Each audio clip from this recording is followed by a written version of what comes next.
अस्सलाम वालेकुम स्टूडेंट्स। आज के लेक्चर में हम थर्ड लॉ ऑफ इनहेरिटेंस को डिस्कस करेंगे, लेकिन लेक्चर को स्टार्ट करने से पहले हम अपना प्रीवियस लेक्चर थोड़ा सा रिवाइज कर लेते हैं। प्रीवियसली हमने डिस्कस किया था लॉ ऑफ डोमिनेंस को और लॉ ऑफ सेग्रीगेशन को। तो according to law of dominance हमारी बॉडी में डिफरेंट कैरेक्टर्स को कंट्रोल करने के लिए डिस्क्रीट यूनिट्स होते हैं जिनको हम फैक्टर्स कहते हैं, और फैक्टर्स हमेशा पेयर्स की सूरत में होते हैं। अकॉर्डिंग टू मेंडल अगर कोई ऑर्गेनिज्म किसी एक ख़ास कैरेक्टर के लिए हेटेरोजाइगस होता है या हाइब्रिड होता है, तो उस कैरेक्टर को कंट्रोल करने वाले जीन पेयर में से एक मेंबर डोमिनेंट हो जाता है और दूसरा रिसेसिव हो जाता है। हमने लॉ ऑफ सेग्रीगेशन को भी डिस्कस किया था। लॉ ऑफ सेग्रीगेशन में मेंडल ने क्रॉस किया था एक टॉल पेरेंट का एक ड्वार्फ पेरेंट के साथ, और ये दोनों पेरेंट्स अपने अपने पर्टिकुलर कैरेक्टर्स के लिए ट्रू ब्रीडर्स थे, मतलब कि होमोजाइगस थे, और इन दोनों पेरेंट्स को मेंडल ने कहा था P1 जनरेशन। तो जब इन पेरेंट्स ने आपस में क्रॉस किया, इनके जो ऑस्प्रिंग्स पैदा हुए, तो उन ऑस्प्रिंग्स को मेंडल ने कहा था F1 जनरेशन, यानी कि फर्स्ट फीलियल जनरेशन। और इस F1 जनरेशन में 100% जितने भी बच्चे आए वो सारे के सारे वो हेट्रोजाइगस थे, वो हाइब्रिड थे हाइट के कैरेक्टर के लिए, क्योंकि इनके पास एक डोमिनेंट जीन मौजूद था और एक रिसेसिव जीन मौजूद था। तो इसलिए मेंडल ने F1 जनरेशन के बारे में ये कहा था कि ये ऑस्प्रिंग्स जीनोटिपिकली अपने दोनों पेरेंट्स में से किसी के साथ मैच नहीं करेंगे, लेकिन फिनोटिपिकली ये ऑस्प्रिंग्स अपने दोनों पेरेंट्स में से किसी एक के साथ रिजेंबल करेंगे, या तो ये टॉल होंगे या ये ड्वार्फ होंगे। तो चूँकि ये हाइब्रिड थे, ये हेटेरोजाइगस थे और ये फिनोटिपिकली टॉल थे, तो ये इसलिए इस वाले पेरेंट्स के साथ फिनोटिपिकली मैच कर रहे थे, ऑल्दो कि वो होमोजाइगस टॉल था और ये हेट्रोजाइगस टॉल थे, लेकिन दोनों का फिनोटिपिक कैरेक्टर एक जैसा था। फिर मेंडल ने ये किया कि F1 और F1 के हाइब्रिड इंडिविजुअल्स का ब्रदर सिस्टर क्रॉस किया। तो चूँकि जब ये क्रॉस कर रहे थे तो इट मीन के पेरेंट्स बन चुके थे, तो लिहाजा मेंडल ने इनको कहा P2 जनरेशन। और इस F1 में चूँकि दो डिफरेंट एलील्स मौजूद होते हैं उस कैरेक्टर को कंट्रोल करने के लिए, तो लिहाजा जब इनमें गेमीट्स की फॉर्मेशन होती है तो 2 डिफरेंट गेमीट्स बनते हैं। एक वो वाले गेमीट्स जिनमें ये कैपिटल T चला जाता है, और एक वो वाले गेमीट्स जिनमें ये स्मॉल t चला जाता है। तो लॉ ऑफ सेग्रीगेशन के स्टेटमेंट के अकॉर्डिंग जब 2 डिफरेंट एलील्स किसी इंडिविजुअल में आते हैं तो उस इंडिविजुअल में तो स्टे करते हैं, लेकिन जब फॉर्मेशन ऑफ गेमीट्स होती है तो ये दोनों एलील्स एक दूसरे को इफ़ेक्ट किए बगैर एक दूसरे से सेग्रीगेट हो जाते हैं, इस तरीके से कि गेमीट्स में इन दोनों में से एक चला जाता है, दोनों एट अ टाइम नहीं जाते हैं। तो जो P2 जनरेशन के बच्चे थे उनको मेंडल ने कहा था F2 जनरेशन, और इस F2 जनरेशन के बच्चों की रेशो मेंडल ने जीनोटिपिक रेशो लिखी थी 1:2:1, मतलब कि 1 इसमें होमोजाइगस टॉल था, 2 इसमें हेट्रोजाइगस टॉल थे, 1 इसमें होमोजाइगस ड्वार्फ था। और फिनोटिपिक रेशो थी इसकी 3:1, मतलब कि 3 इसमें टॉल थे और 1 इसमें ड्वार्फ था। तो इस F2 जनरेशन के बारे में मेंडल ने ये कहा था कि इसमें वो कैरेक्टर बी अपेयर हो जाता है जो इनके पेरेंट्स में नहीं था। कौन सा कैरेक्टर इसमें नहीं था? एक तो ये होमोजाइगस वाला कैरेक्टर इसमें नहीं था, और दूसरा ये ड्वार्फ वाला कैरेक्टर नहीं था। तो ये इस F2 ऑस्प्रिंग्स ने ये कैरेक्टर कहाँ से लिया था? ये इस F2 जनरेशन के ऑस्प्रिंग्स ने अपने P1 जनरेशन से लिया था, क्योंकि उसमें एक तो होमोजाइगस की कंडीशन भी थी और दूसरा ड्वार्फ वाला कैरेक्टर भी मौजूद था। तो मेंडल ने ये कहा कि जो कैरेक्टर F1 में ख़ुद को अपेयर नहीं कर पाता है, जो रिसेसिव रह जाता है, तो वो कैरेक्टर F2 में जाकर ख़ुद को अपेयर कर लेता है। तो ये लॉ ऑफ सेग्रीगेशन था। लॉ ऑफ डोमिनेंस और लॉ ऑफ सेग्रीगेशन ये दोनों मोनोहाइब्रिड क्रॉस थे, मतलब कि मेंडल ने 2 पेरेंट्स का आपस में इस तरीके से क्रॉस किया था कि वो पेरेंट्स बाकी सारे के सारे कैरेक्टर्स में तो एक जैसे थे, लेकिन जस्ट उनमें एक कैरेक्टर जो है वो डिफरेंट था। जिस तरीके से अब यहाँ पे हमने हाइट के कैरेक्टर को लिया हुआ है, तो ये हाइट का कैरेक्टर दोनों पेरेंट्स में डिफरेंट था, तो इसको हम कहते हैं मोनोहाइब्रिड क्रॉस। तो अब हम अपने टॉपिक को डिस्कस करते हैं। जो आज का हमारा लेक्चर है वो है लॉ ऑफ इंडिपेंडेंट असॉर्टमेंट के बारे में, या जिसको हम थर्ड लॉ ऑफ इनहेरिटेंस भी कहते हैं। और ये डाई हाइब्रिड क्रॉस था, मतलब कि मेंडल ने 2 ऐसे पेरेंट्स को सेलेक्ट किया था कि जिसमें 2 कैरेक्टर्स डिफरेंट होते हैं, बाकी सारे के सारे कैरेक्टर्स उनमें सिमिलर होते हैं। तो यहाँ पे जो स्टेटमेंट है उसको अभी हम नहीं पढ़ते और ना ही समझते हैं। जब ये सारा लॉ हम पढ़ लेंगे तो उसके बाद हमें इस स्टेटमेंट की आसानी से समझ आ जाएगी। तो जो 2 कैरेक्टर्स मेंडल ने सेलेक्ट किए थे इस लॉ ऑफ इंडिपेंडेंट असॉर्टमेंट में, वो था एक तो सीड की शेप और दूसरा सीड का कलर। तो सीड की शेप 2 तरह हो सकती है पी प्लांट में, राउंड भी हो सकता है और रिंकल्ड भी हो सकता है। राउंड सी शेप पी प्लांट में डोमिनेंट होती है और इसको हम कैपिटल आर से रिप्रेजेंट करते हैं, और जो रिंकल्ड सीड शेप है ये रिसेसिव होती है और इसको हम स्मॉल आर से रिप्रेजेंट करते हैं। और जो सीड का कलर है वो येलो भी हो सकता है और वो ग्रीन भी हो सकता है। तो येलो डोमिनेंट है और इसको हम कैपिटल वाई से रिप्रेजेंट करते हैं, और ग्रीन रिसेसिव सीड कलर होता है और इसको हम स्मॉल वाई से रिप्रेजेंट करते हैं। तो मेंडल ने 2 ऐसे प्लांट्स को सेलेक्ट किया जो कि ट्रू ब्रीडर्स थे अपने इन 2 कैरेक्टर्स के लिए। राउंड येलो पेरेंट को सेलेक्ट किया, मतलब उसमें सीड की शेप राउंड थी और सीड का कलर येलो था, और ये होमोजाइगस है, ये ट्रू ब्रीडर है। और दूसरा जो पेरेंट है इसमें वो है व्रिंकल्ड ग्रीन के साथ, मतलब कि व्रिंकल्ड सीड की शेप है और सीड का कलर है ग्रीन। तो इन दोनों पेरेंट्स को मेंडल ने कहा P1 जनरेशन।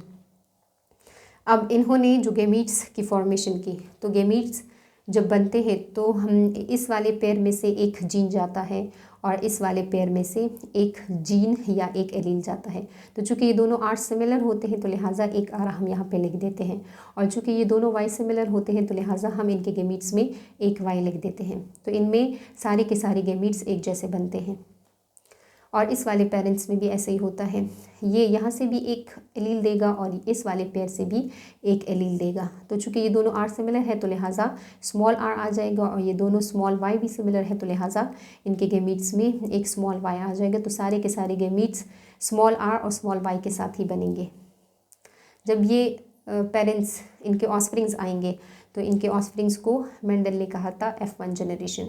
और इस F1 जनरेशन में जो बच्चे पैदा होंगे, जो ऑस्प्रिंग्स आएंगे, जो प्लांट्स आएंगे, तो उनमें जीनोटाइप क्या होगा और उसमें फिनोटाइप क्या होगा। जीनोटाइप उनमें हाइब्रिड होगा, क्योंकि यहाँ से कैपिटल आर लिया था और यहाँ से स्मॉल आर लिया हुआ है, यहाँ से कैपिटल वाई, वहाँ से स्मॉल वाई, तो ये हाइब्रिड या हेटेरोजाइगस हो गया उस करेक्टर के लिए। कौन से फिनोटाइपिक करेक्टर के लिए? राउंड येलो करेक्टर के लिए। सीड की जो शेप है वो राउंड होगी और सीड का कलर होगा येलो। तो ये राउंड येलो के साथ हाइब्रिड इंडिविजुअल बन जाएंगे F1 जनरेशन में। तो F1 जनरेशन के बारे में मेंडल ने लॉ ऑफ सेग्रीगेशन में भी ये कहा था कि ये फिनोटिपिकली अपने किसी एक पेरेंट के साथ रिजेंबल करेंगे। फिर मेंडल ने F1 और F1 के इंडिविजुअल्स का आपस में ब्रदर सिस्टर क्रॉस किया, तो फिर ये पेरेंट्स बन गए, इनको P2 कहा। अब यहाँ पे बात समझने की है, जब F1 जनरेशन के ऑस्प्रिंग्स अपनी गेमीट्स बनाते हैं तो इन गेमीट्स में ये चूँकि हाइब्रिड इंडिविजुअल होता है, तो इस गेमीट्स में हम इस वाले करेक्टर के जो जीन पेयर हैं या जो एलील्स हैं, हम यहाँ से भी एक उठाएंगे और इन दोनों में से भी एक उठाएंगे। ऐसा नहीं हो सकता है कि उस गेमीट को हम इस करेक्टर के लिए भी ये दोनों एलील्स दे दें और इस करेक्टर के लिए भी ये दोनों एलील्स दे दें। रूल के अकॉर्डिंग दोनों करेक्टर्स में से एक एक एलील जाएगा उस गेमीट में। तो इन F1 जनरेशन में कितने टाइप के गेमीट्स बनेंगे? अब यहाँ पे देखिए, यहाँ से एक जाएगा, तो यहाँ से अगर R आता है तो वो कहता है कि मेरी अपनी मर्ज़ी है, मैं इस कैपिटल Y के साथ भी जा सकता हूँ और इस स्मॉल y के साथ भी जा सकता हूँ। तो यहाँ पे ये कैपिटल R यहाँ इस ग्रुप से कैपिटल Y को भी सेलेक्ट कर सकता है या स्मॉल y को भी सेलेक्ट कर सकता है। तो अगर कैपिटल Y को सेलेक्ट कर दिया तो capital R with capital Y, और अगर स्मॉल y को सेलेक्ट कर दिया तो capital R with small y। तो ये एक तरह का गेमीट बन सकता है, ये एक पॉसिबिलिटी हो सकती है, ये दूसरी पॉसिबिलिटी हो सकती है। और यहाँ से हमने कहा कि अब ये वाला R आ जाए, हमने एक ऐसी पॉसिबिलिटी बना दी कि इस वाले ग्रुप से हमने ये R सेलेक्ट कर लिया। तो ये R कहता है कि मेरी भी अपनी मर्ज़ी है, मैं इस वाले y के साथ भी जा सकता हूँ और इस वाले y के साथ भी जा सकता हूँ। तो अगर ये स्मॉल y इस कैपिटल Y के साथ चला जाए तो गेमीट्स में जो कम्बिनेशन आएगी वो small r with capital Y, और अगर ये स्मॉल r इस स्मॉल y के साथ चला गया तो स्मॉल r और स्मॉल y बन जाएंगे। तो F1 जनरेशन में जो इनके गेमीट्स बनेंगे, F1 जनरेशन के जो अब P2 पेरेंट्स बन चुके हैं, तो अब जब ये पेरेंट्स अपने गेमीट्स बनाएंगे तो उनमें 4 डिफरेंट कम्बिनेशन हो सकती है इन्हीं दोनों ग्रुप्स ऑफ कैरेक्टर्स की। तो यहाँ पे हमने ये कहा कि एक जो करेक्टर का एक एलील है वो दूसरे करेक्टर के जो एलील्स हैं उनके साथ इंडिपेंडेंटली असॉर्ट हो सकता है, मतलब कि इंडिपेंडेंटली जा सकता है, या इस वाई के साथ भी जा सकता है या इस स्मॉल वाई के साथ भी जा सकता है। हमने ये शर्त नहीं रखी हुई है इस कैपिटल आर के लिए कि इसने लाजमी कैपिटल वाई के साथ जाना है। इस कैपिटल आर के लिए हमने ये शर्त नहीं रखी हुई है कि ये लाजमी इस स्मॉल वाई के साथ जाएगा, इसकी अपनी मर्ज़ी होती है। तो यहाँ से अगर आपको ये पॉइंट समझ आ गया होगा तो अब हम इसकी स्टेटमेंट को भी आसानी से समझ सकेंगे। स्टेटमेंट को हम समझते हैं।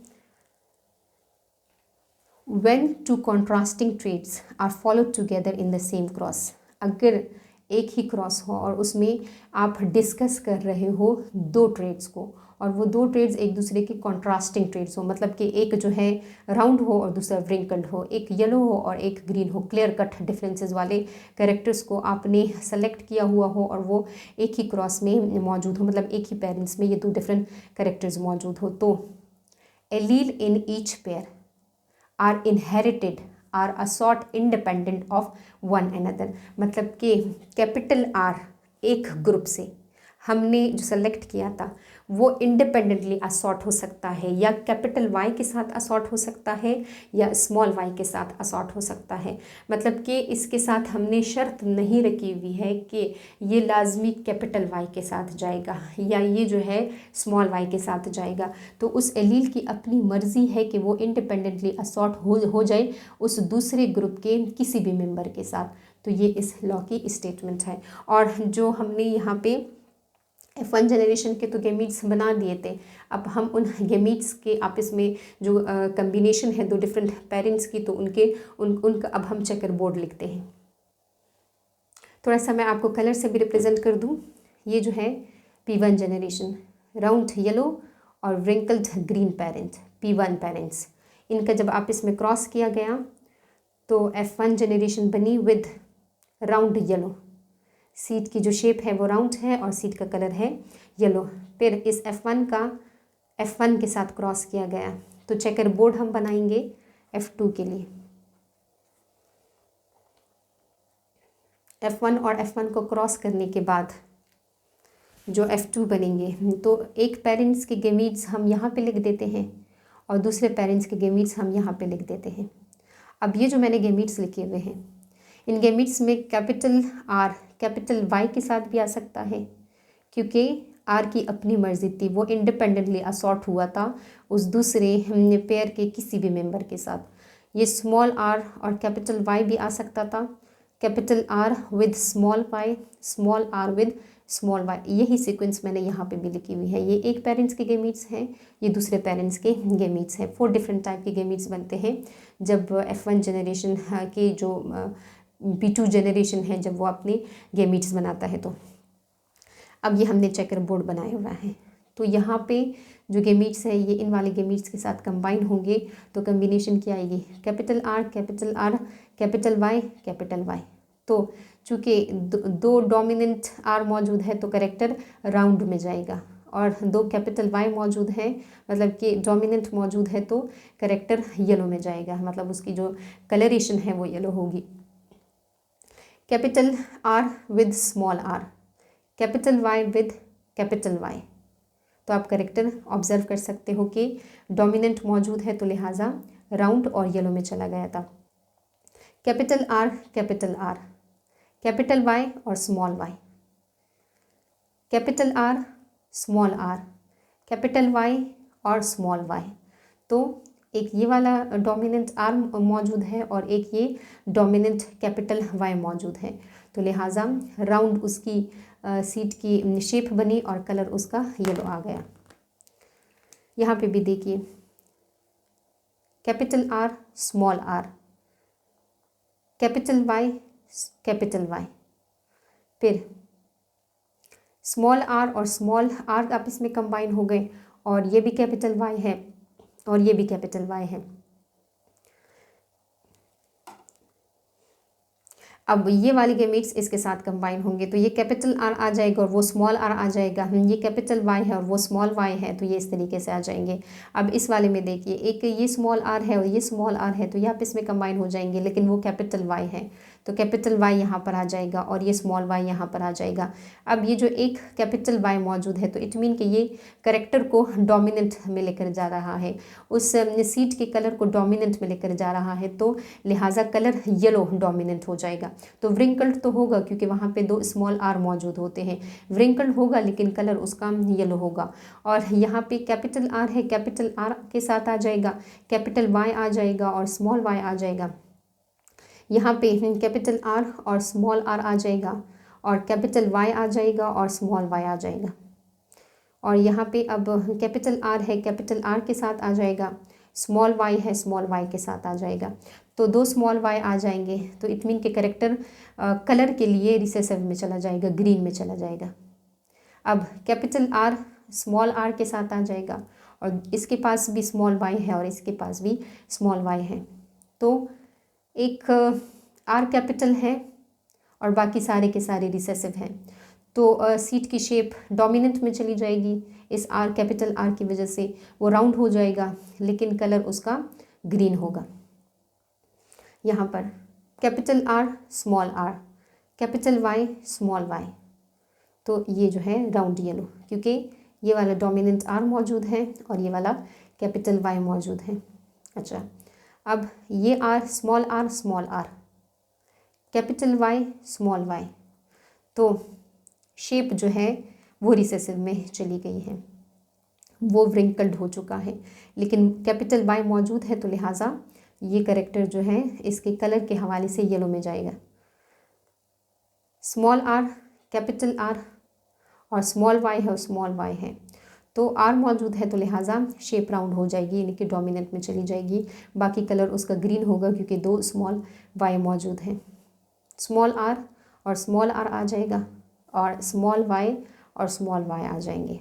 तो अब ये वाला कैरेक्टर देखिए, इसमें से तो कोई भी डोमिनेंट नहीं है, तो लिहाजा सीट के शेप के लिए भी और सीट के कलर के लिए भी दोनों कैरेक्टर्स रिसेसिव में चले जाएंगे, व्रिंकल्ड भी होगा और वो ग्रीन कलर का भी होगा। तो इस तरीके से ऑस्प्रिंग्स ये सारे के सारे F2 में आ जाएंगे।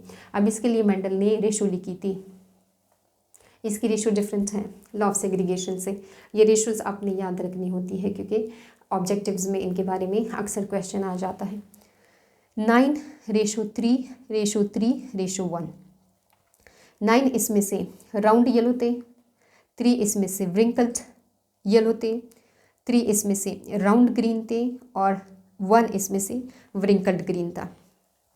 ये देखिए 1 2 3 4 5 6 7 8 9, 9 इसमें राउंड येलो थे और व्रिंकल्ड येलो 1 2 3 व्रिंकल्ड येलो के साथ आ गए थे। 3 इसमें से राउंड ग्रीन थे 1 2 3, 3 इसमें राउंड और ग्रीन और 1 इसमें से व्रिंकल्ड ग्रीन था। तो ये सारा है लॉ ऑफ इंडिपेंडेंट असॉर्टमेंट के जो F1 इंडिविजुअल हाइब्रिड के साथ आई, तो उसमें जो कैपिटल आर था, यहाँ से भी हम देख लेते हैं, जो कैपिटल आर था वो इंडिपेंडेंटली असॉर्ट हुआ दूसरे कैरेक्टर के जो एलील्स हैं, तो उसमें वो वाई के साथ भी जा सकता है, इंडिपेंडेंटली असॉर्ट हो सकता है और स्मॉल वाई के साथ भी जा सकता है। इसी तरीके से यहाँ से इस वाले कैरेक्टर से ये स्मॉल आर इस कैपिटल वाई के साथ भी जा सकता है और इस स्मॉल वाई के साथ भी जा सकता है। तो ये सारा है लॉ ऑफ इंडिपेंडेंट असॉर्टमेंट के बारे में, बहुत इजी है अगर आपको लॉ ऑफ सेग्रीगेशन की समझ आ गई होगी तो। और इसके अलावा हम कुछ इसमें पॉइंट्स हैं लॉ ऑफ इंडिपेंडेंट असॉर्टमेंट में कि जो वेरिएशन के बारे में बातें थी, रिकम्बिनेशन के बारे में बातें थी, जीन लिंकेज के बारे में बातें थी और एक एक्सेप्शन भी इसको इस लॉ के बारे में दिया गया था। तो इंशाल्लाह नेक्स्ट वीडियो में हम उसको डिस्कस करेंगे। अभी तक आप इतना ही पढ़ लो जितना मैंने पढ़ाया हुआ है, बाकी बीच में से जो पॉइंट्स है वेरिएशन रिकम्बिनेशन की उसके ऊपर अभी ध्यान मत दो। मैं नेक्स्ट वीडियो में उन सारे पॉइंट्स को आपको ईजिली क्लियर करवा दूँगी इंशाल्लाह।